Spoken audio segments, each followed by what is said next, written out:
Hi kids. You may have figured out what we're doing today. Got brake shoes, got new rotor, got some brake pads, got some cool stainless steel brake lines. We're gonna do brakes today. We're doing brakes because the brakes broke. I broke the brakes. Now I gotta unbrake the brakes. What? So started this job yesterday, did the passenger side, which was destroyed. It kind of looked a little bit like this. Noticed a little grindy sound on the brakes a minute ago. My foot's off the brake and my car should be rolling forward a little bit right now, and it's not. So that means I've got a brake caliper locked up. I'm pretty sure it's in the back. That one's okay. Oh, yeah, okay. That is very hot. My fluid's going away. Where's it going? See this orange Cheeto stuff all over this wheel? That's not mud, that's rust. That's from little bits of metal coming off of the rotor. That thing is destroyed. You see how completely chewed up that pad is? There's no pad left in there. Seal is blown completely out of it. There's no abrasive pad left on this steel backing.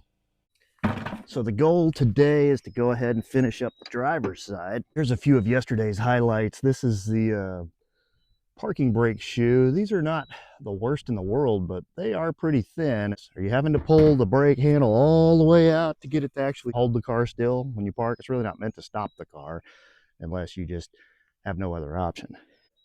There's the piston that came out of the caliper on that side. Looks terrible. I go ahead and rebuild the caliper on this side. Oh, geez.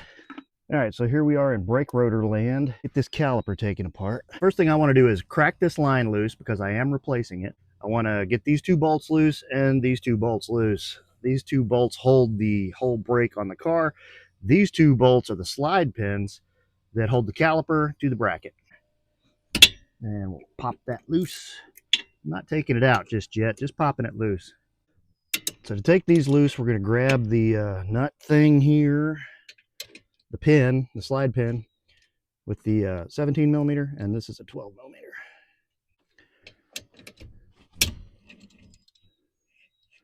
Sometimes you can just smack it and it comes loose. I'm not replacing the pins and the boots is because I did that, I don't know, a year or two ago, and they should be fine.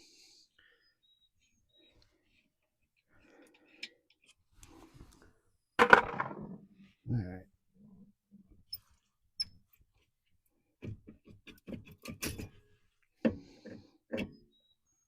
This caliper is in much better shape than the one we looked at yesterday. Pads aren't really even that bad. I would not change these if I were not changing the other side.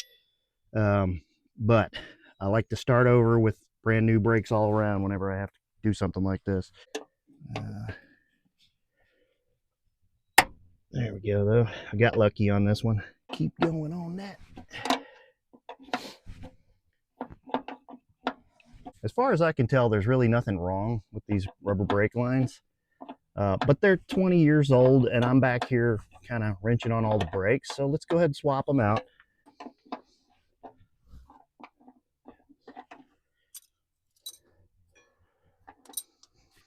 Now I got to pull this little clip off, and this line will come out with it. Nothing too terribly scientific about this. You just wrestle it off, and it's like a, what is it like? Like a big sandwich bag clip? Would that be accurate? Does anybody even know what a sandwich bag is these days? The new brake lines come with a new one, so I'll use that. This is Goodridge.com made these. I think they make different colors and stuff. It's stainless steel. It's got like a vinyl, clear vinyl coating on it. I think you can get them in different colors and stuff if you wanted that. That's not really my thing. There's the end of that line. Go ahead and put this one in. I don't like to leave the brake system open longer than I have to. So there's the new hose and the new clip. The clip shouldn't be too difficult to get on. Make sure you're not hitting the back side of the bore there, the hole that it's cut in it, in that bracket.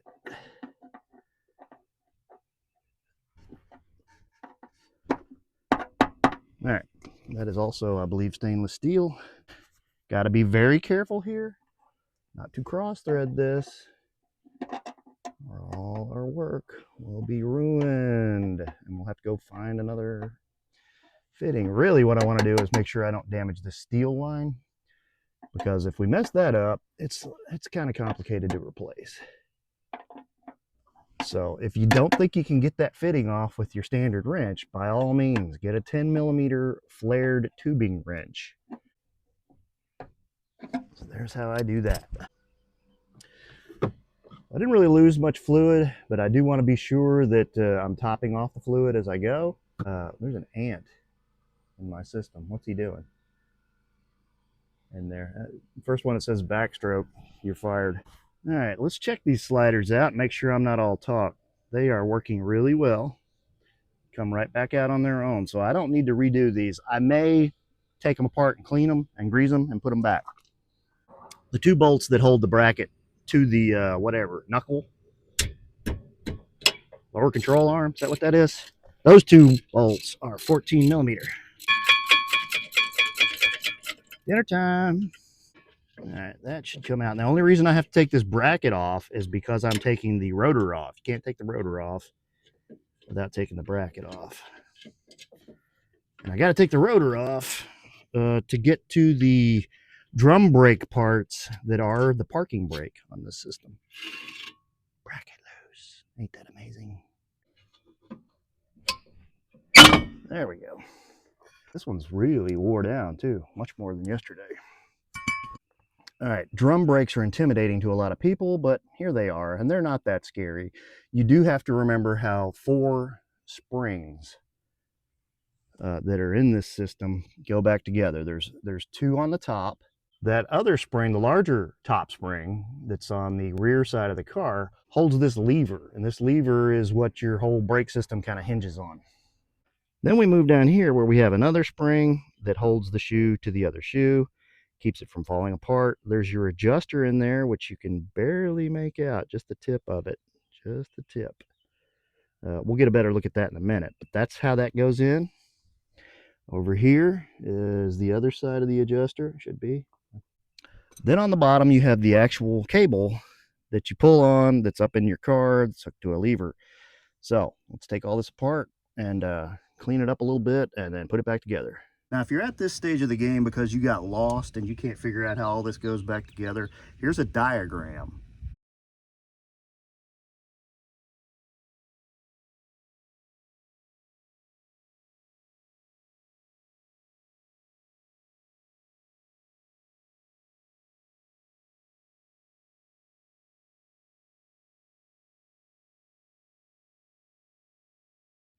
Maybe that'll make things a little more clear.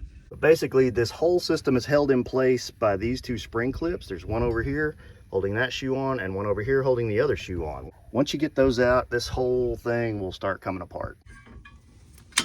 First step I'm going to do is pop these 2 top springs loose.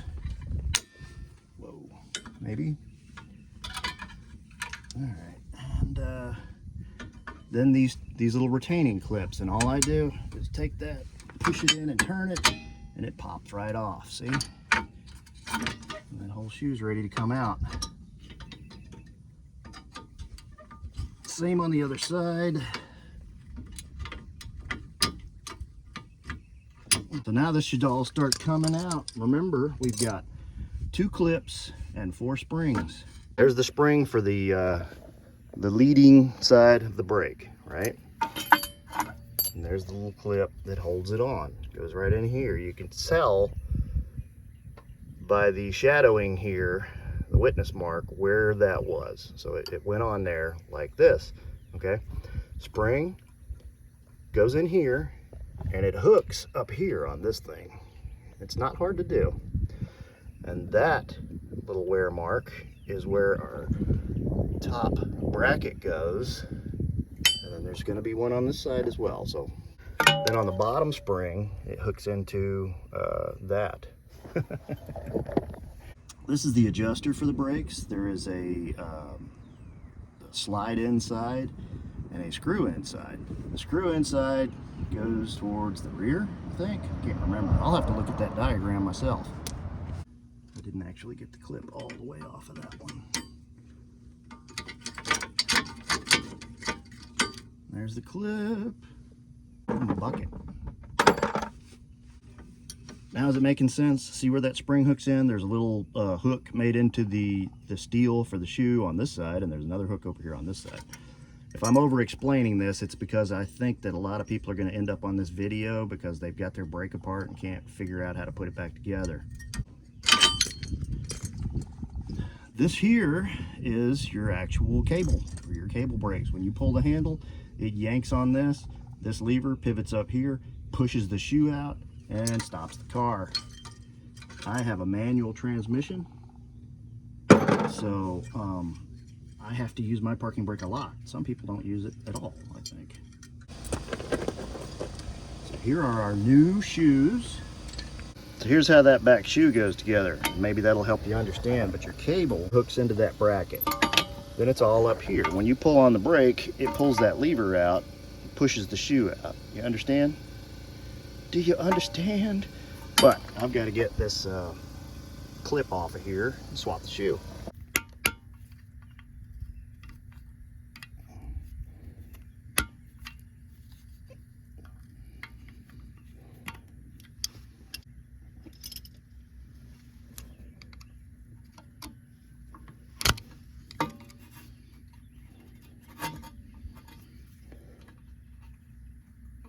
You kind of get the idea, right? There we go. Look at the little horseshoe. Be careful not to lose this, or you will hate yourself forever. There's also a little tiny washer on here. One of those wave washers. There's no difference between left, right, front, back on these shoes. All four of these for this car are the same. But there is an up and a down, so you got to be sure you've got it pointing in the right direction. See the little hooks for the springs that went on the bottom? Well, those go on the bottom, right? So pop that off.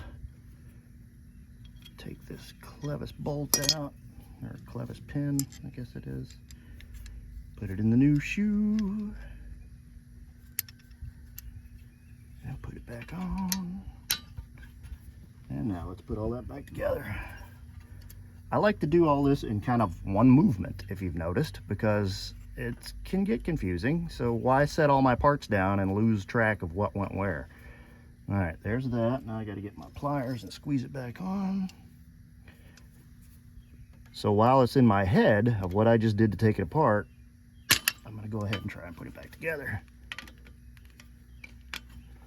There's that. I'm going to squeeze this together just a little bit because it's not a springy type material. And I'm going to start by putting this shoe back on here, and then I will rebuild the rest of it kind of around this shoe.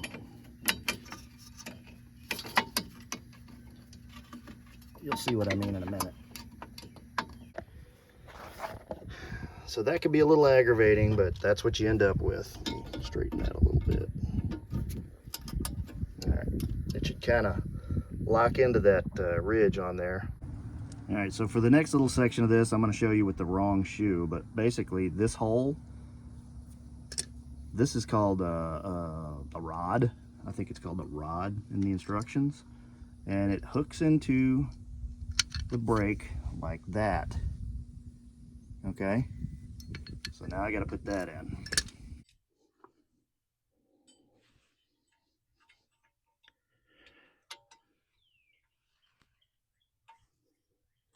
So mostly this job involves cussing at springs.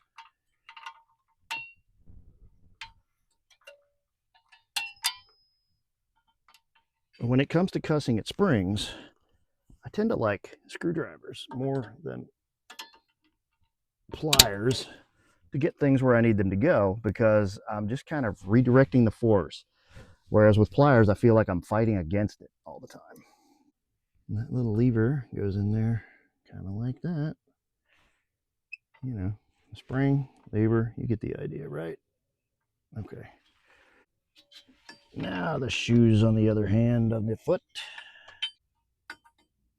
Now I'm going to see if this angle makes any more sense in helping you understand how this clip goes on this pin. Can you see that? Right there? Hope you can. Probably can't because the shoe's probably in the way. But we do what we can. So what I'm doing is taking my pliers, putting them in that groove, pushing this in, grabbing the tip, and turning it. It's kind of hard to explain. It sounds weird when you say it like I just said it.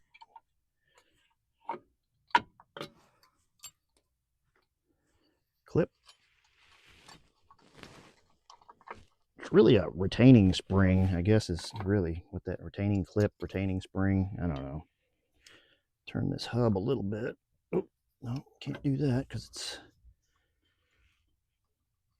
All right. See there? Just grab that and then turn it. Did I make that look too easy?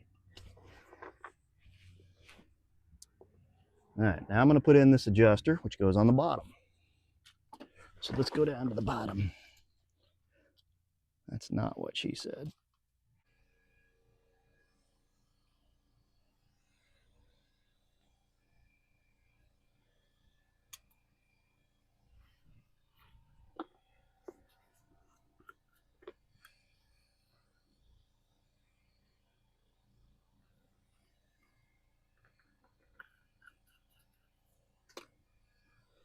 All right, a little more grease on there. Not a lot. You don't want greasy brakes. But you do want enough in there to keep moisture out and keep this thing from scalding up. Threaded section goes towards the back bumper, okay? I'm running it all the way in to make it a little easier for me to install.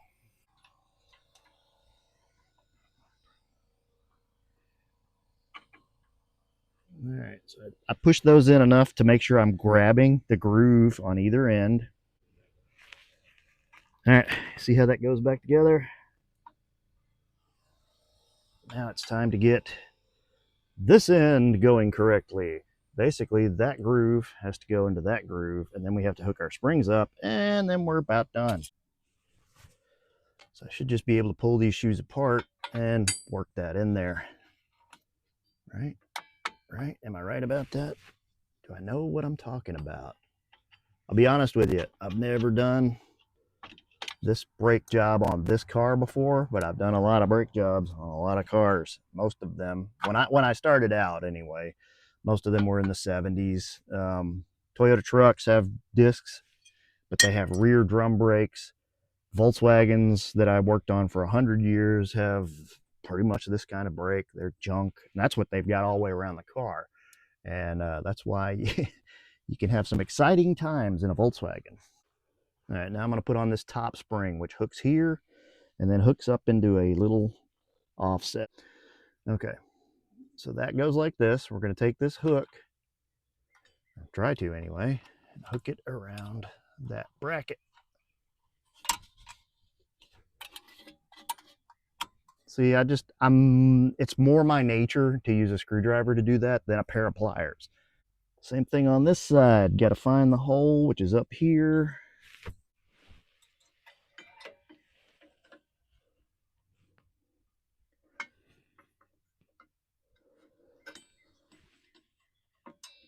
All right, there's that one hooked. Now back to the screwdriver.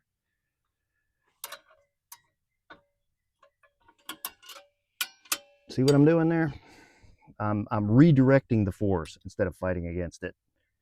Did I say that already? I sound like an idiot, don't I? All right, there's one more spring left to put in. That is this one, and that connects the bottom of this shoe to the bottom of that shoe. Keeps your adjuster from falling out.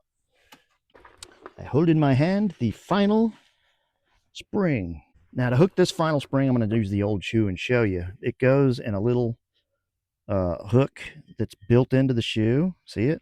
It's right there. And the spring goes in there and hooks in, and then it hooks into the other one, and that's how that goes. So I'm going to start by hooking this on this side, and then hooking it on the other side. Weird how that works, isn't it? Not really, but I'm going to call it weird because it makes me feel special. Just that easy. Just that easy. All right, guys. Now I'm going to throw a rotor on here and adjust my brakes preliminary. The reason that I line it back up is because it's pretty important that this hole be able to reach through the hub so you can adjust those brakes like I was just showing you. All right, there's our brake on. Turn it a little bit. It's already pretty tight. And you just reach through this hole and flip that little star thing, and it runs that clevis out. That's why it's threaded on one end and not on the other, because it's just trying to move just a little bit. Hear it?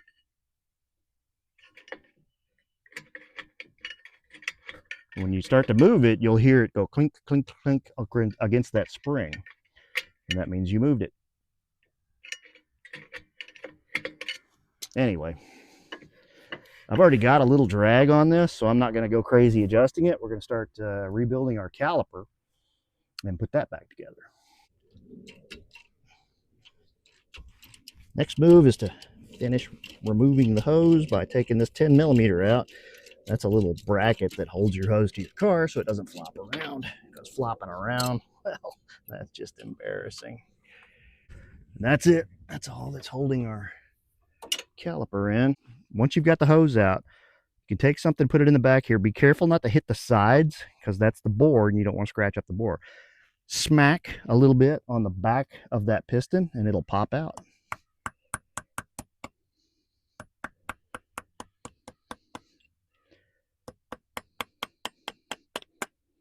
There it goes. This piston, it's dirty, but it's not the worst. We've pulled off of this car. We've pulled off two that are much worse than this. But it does have a little rust ridge going on there. There's the seal. That's in really good shape. Inside the bore on this is another rubber seal. We want to pull that out. This essentially serves the same function as the piston rings in your motor.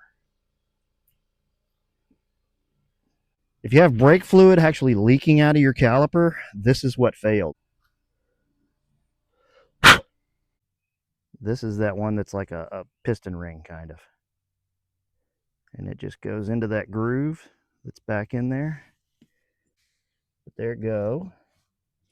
All right, now I'm going to take just a little bit of brake fluid and put that on there so I can slide the piston in. The brake fluid is going to act as a lubricant. Time to put this seal on the actual piston. Just kind of stretch that over there. Like Freddy the Foreskin there.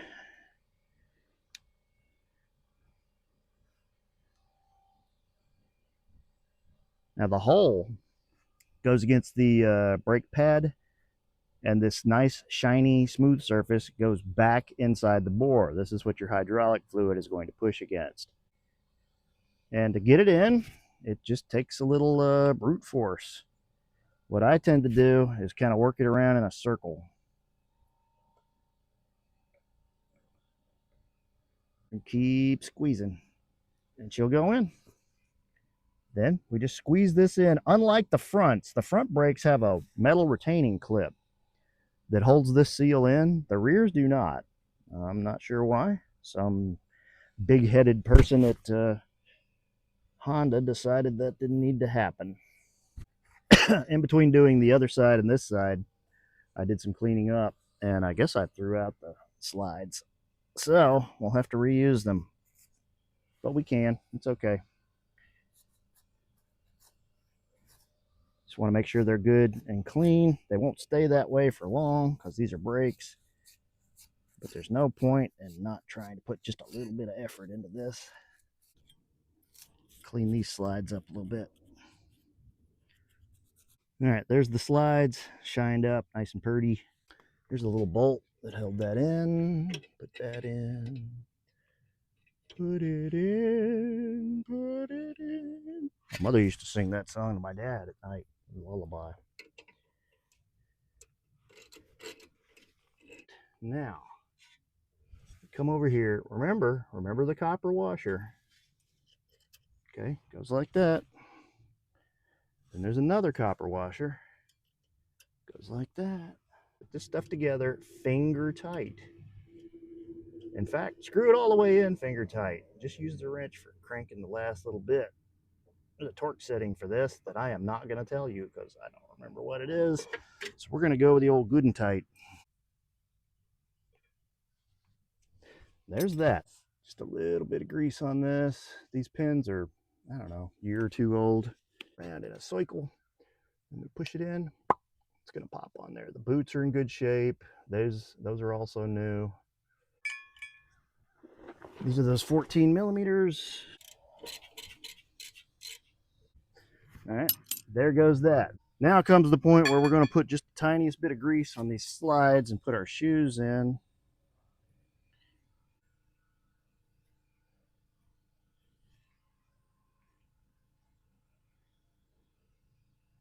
Just a little bit of grease on these slides to keep everything moving along.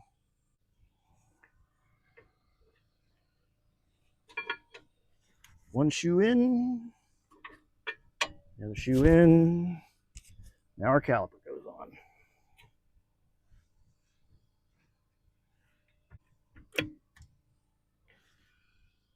Bolts. Bolts are handy. I recommend them. If you're against them, well, we're just not going to be friends.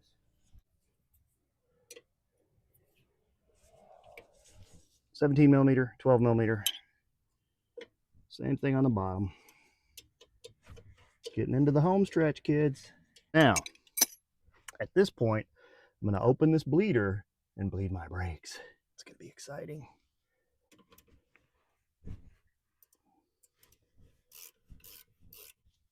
This is my little bleeder jug. You can get these at any auto parts place. I've had 100 of them. I've made them out of old Coke bottles. It's not a complicated piece of equipment. All right, I'm going to go pump up the brakes and bleed this.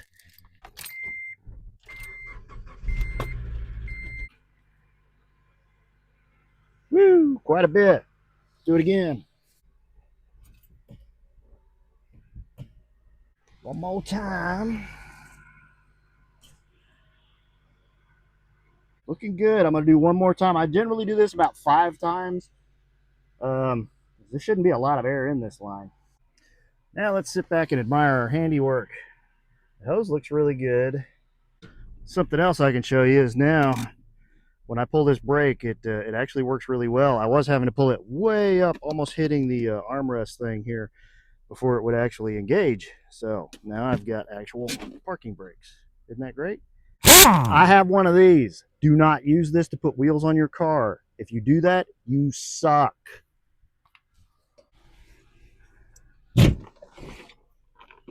Woo! Shit.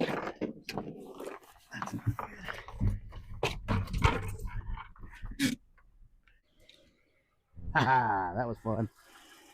So a couple other notes that I wanted to make. Remember to top off your reservoir, and when you've got the system open, keep checking your reservoir to make sure you don't run it all the way down and start sucking air in the system. All right, that's a whole lot better. The parking brake actually works the way I like it to, coming up about midway. I don't like it coming all the way up. The brakes in general work a lot better. They're not grinding. We got that caliper fixed. And just remember, guys, with some notes and some patience and a little time and a couple of tools, you can rebuild the brakes, the rear brakes, even the parking brakes on the back of your Honda Element. I promise. See you next week.